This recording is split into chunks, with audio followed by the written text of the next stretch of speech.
Hi, my name is John Paul Young. I am Caddo Commissioner for District 4. I currently represent District 4 on the Caddo Parish Commission, and I'm running for re-election this year. The election is October 14th. I am one of the most accomplished commissioners. I've been extremely active in many areas of parish governance, and I hope that you will pay close attention and listen to the content that I have to share and support me for re-election. Thank you.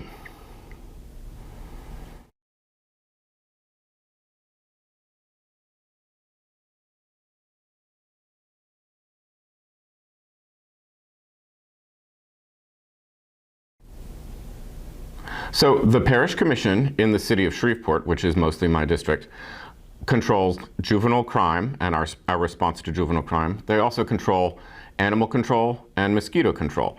I'm the only commissioner in the last 4 years who's made a contribution in both animal control and mosquito control by creating our first mandatory spay-neuter ordinance for cats and dogs, also by getting the parish to purchase a mosquito drone, which controls mosquitoes in hard-to-reach areas such as bayous.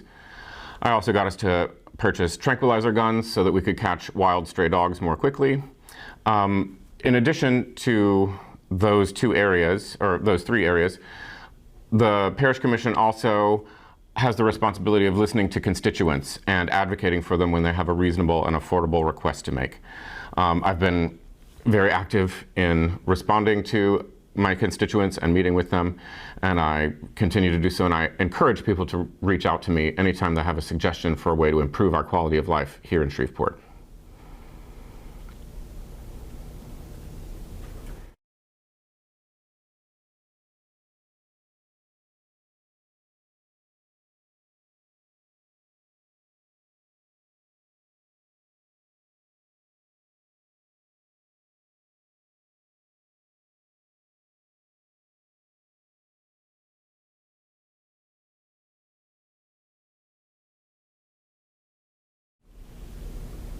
So if you look at our budget, the reason that we overspend is because of our detention services. We have deficits at CCC, our Caddo Correctional Center, which is always overpopulated and has very high medical expenses for the inmates there. We're working on resolving that issue by lobbying our federal delegation to change the Medicare coverage for people after they've been incarcerated but not yet convicted. Hopefully that will make a difference in our budget there. Our juvenile detention services are also a huge deficit for the parish, and we can't sustain it. Right now we're patching it with oil and gas money sometimes, and also with public works money sometimes. If our roads sustain a hit, we won't be able to do that anymore. We'll have to repair the roads. So in order to sustain this, we are asking the people to pass a new millage, which will be responded to in a later question, to support our juvenile services in particular, but public safety and criminal justice generally. We hope to use it on workforce development, crime prevention, detention services, probation services, a range of issues that will make us safer as a community and also balance our budget.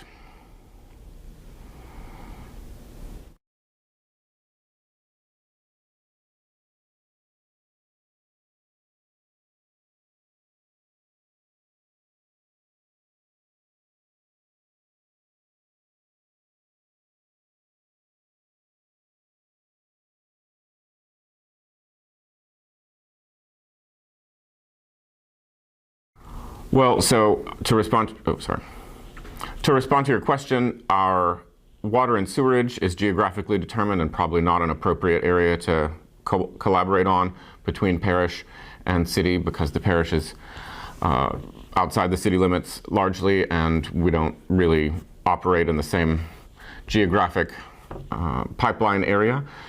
Areas where we can cooperate are parks and recreation. We already sponsor a Safe Summer initiative, which uses SPAR parks and parish parks to keep kids busy and occupied with productive activities, team building, learning new skills, making friends, instead of getting into trouble during the summer.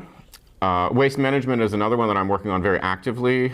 Commissioner Chavez, who's an outgoing commissioner, and I are working together to promote a private-public nonprofit partnership with a local company that wants to process our recyclable materials into different levels of fuel with a process known as pyrolysis, which is heating up recyclables in the absence of oxygen to turn them into natural gas, diesel fuel, roughly, and carbon, which can all be sold in industrial markets.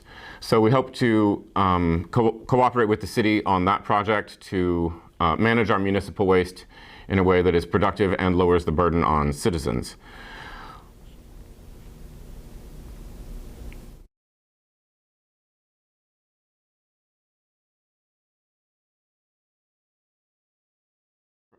The parish government does everything it can to support new businesses when they move here. We give tax incentives, we help them find land, we cooperate with the Industrial Development Board to make companies as welcome as we can.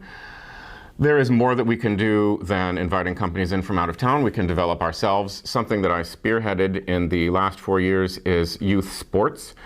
The YMCA approached me several years ago to help them get parish funding for an eight-field baseball field that's tournament grade in Shreveport. That's actually in District 4, or right on the border of it. And we sponsored it, and they quadrupled our investment after our sponsorship, which was a big get for Caddo Parish. And we hope that it will bring tournaments for that type of sport into our parish. That's many families staying in our hotels, many families eating in our restaurants, going to our shops, doing things around town. We hope to make similar investments in other youth sports like soccer, which brings a lot of people to towns. The parish budget, while is big for an individual, is small for a government. So we can only do targeted, individualized projects, but youth sports are a big area for growth and one that other neighboring cities are competing in, so we hope to continue to develop that.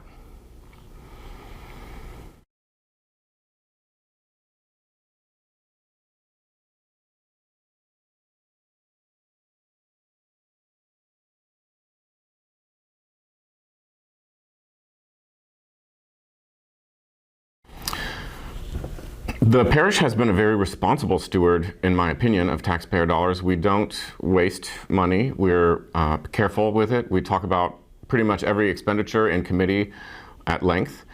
Our administration is frugal. They are run by people who came out of our finance department, and they care very much about keeping the books balanced. I do support a new millage, the millage that funds our juvenile justice system, which is the system that's responsible for the individuals in our community, they're mostly kids, who are committing the bulk of the crimes in our community right now. That system is funded with a millage that was passed in 1957. That millage has never been updated. So we're trying to solve 2023 problems with heavily armed juveniles shooting each other and ending up in the emergency room, killing people in their homes by accident and on purpose, with Mayberry dollars from 1957. That system is destined for collapse, and it cannot continue this way, so I hope you will vote to support the Public Safety Criminal Justice Millage October 14th.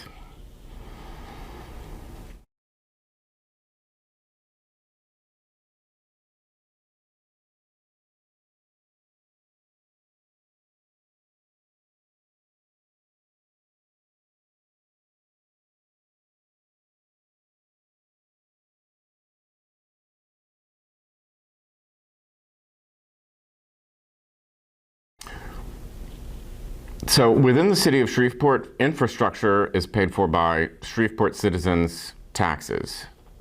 The money that the parish takes in can't be used for that because it was voted on at the ballot for specific purposes and they weren't inside the city of Shreveport. So it's illegal for us to spend city dollars or parish dollars maintaining city infrastructure.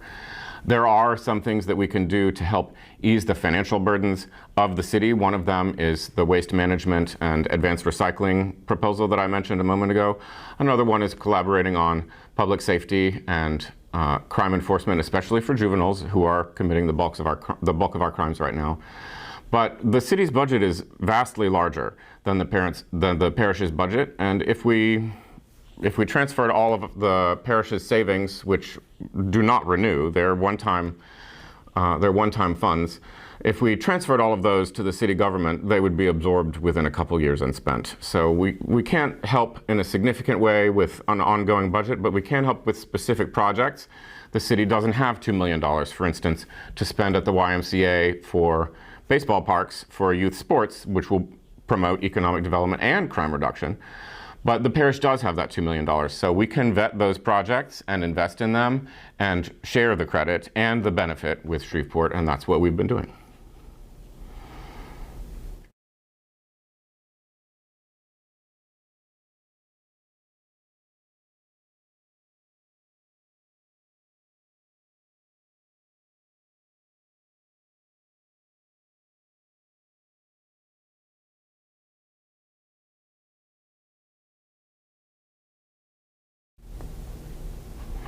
Well, on several occasions recently, we have taken full ownership in adjudicated properties and then put them by sale into private hands for people who committed to develop them into beneficial economic uses.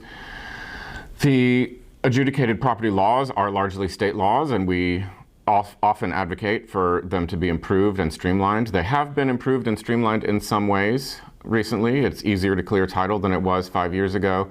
It's easier to take full ownership of a parcel than it was 5 years ago. But fundamentally, our city is spreading out while its population declines. So the interior of the city, which is being abandoned, is going to continue to be abandoned as long as we continue to zone cotton fields and woods as new residences and new commerce. That's a painful fact that many of us are unwilling and unlikely to confront. But as long as we continue to spread our city out without increasing our population, there will be adjudicated properties. There will be abandonment and decline and blight inside our city. Like, I have been working as hard as anyone to prevent that because my neighborhood in my district is the epicenter of collapse in Shreveport.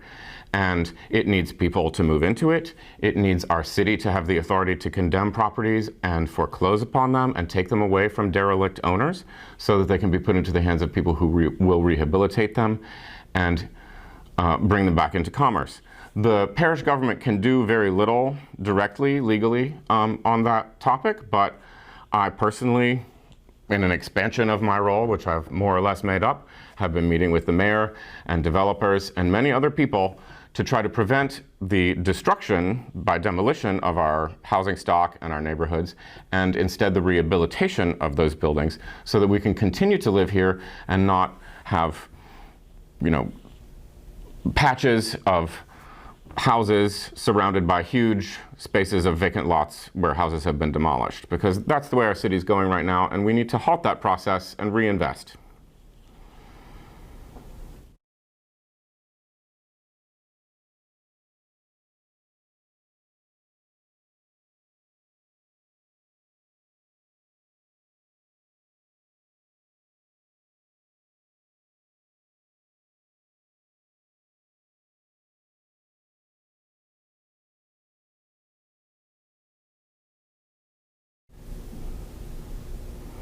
So I've been more successful than most commissioners at collaborating with my colleagues. That's because I describe myself intentionally as a moderate. Although I'm a member of the Republican Party, I don't spend my time talking about partisan ideology. I spend my time talking to other commissioners about what our actual problems are and ways that we could potentially solve them. Most people, once they think hard about these issues, realize that partisanship has very little place in our local government, and what we need is to focus on the actual problems that we can witness all around us with our own eyes. Collapsing infrastructure, skyrocketing juvenile crime, wild dogs running through our streets, terrorizing people. Those are issues that we can identify and respond to. And when you do that, people naturally want to collaborate because they can witness the same thing and they realize that it's a problem that needs to be solved. As far as dealing with other entities, it's the same as dealing with other commissioners. I have a pretty good ability, I think I learned it in church, of listening to people without prejudice. If they said something a few weeks ago that offended me, I can listen to what they say a few weeks later without bothering to think about the difference that we had of opinion in a preceding time. So I've been very successful at that. It's how I got our spay-neuter law passed. It's how I accomplished everything that I've accomplished as a commissioner, because everything that I've done has required 7 votes. And that means there's a vote from a member of another party.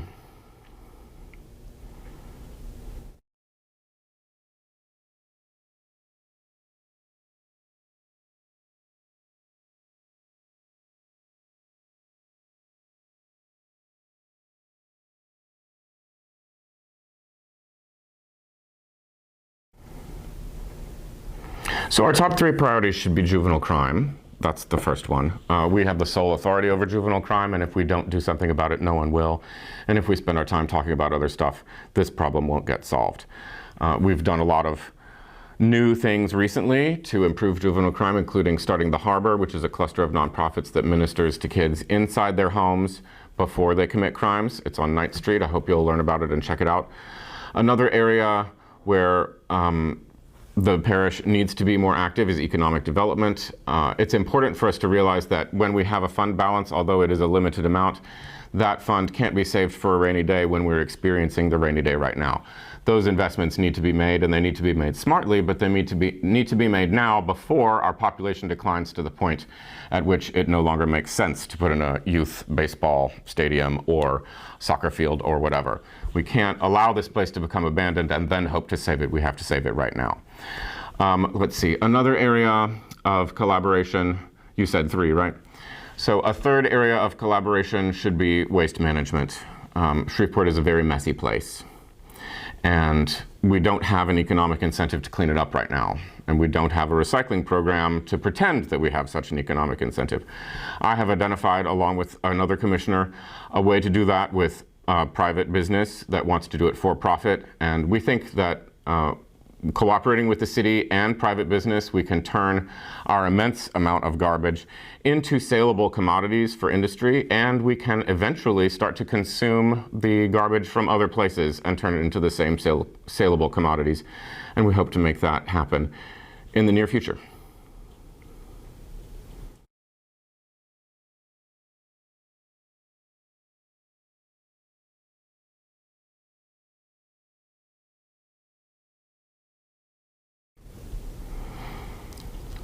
Yes, so one of the big issues that faces our community is much more fundamental than whether kids get to school or whether kids get to church or whether they commit crimes or not. It's that we have a population which is 50% malnourished. Half the kids in Shreveport don't have enough to eat. They're food insecure. And if you ask a public school teacher, they'll tell you. We have an enormous amount of land inside the city of Shreveport and inside Caddo Parish, and we are an agricultural place with plenty of rainfall, although not in August, but plenty of rainfall throughout the year to produce foods that we can consume and that we can process for sale to other communities. I've been urging people in our community to do this ever since I moved here, and especially ever since I became a member of the civic leadership. And I hope that everyone will learn more about food security and our efforts, especially in Highland Park, which we're about to redo to become an orchard, so that we can raise our consciousness and realize that half the people here are starving and they won't live good lives or allow us to live safe lives while that's the case. No one is hungry, no one is safe whose neighbor goes hungry. So I hope you'll consider that in a broad sense as we move forward together as a community.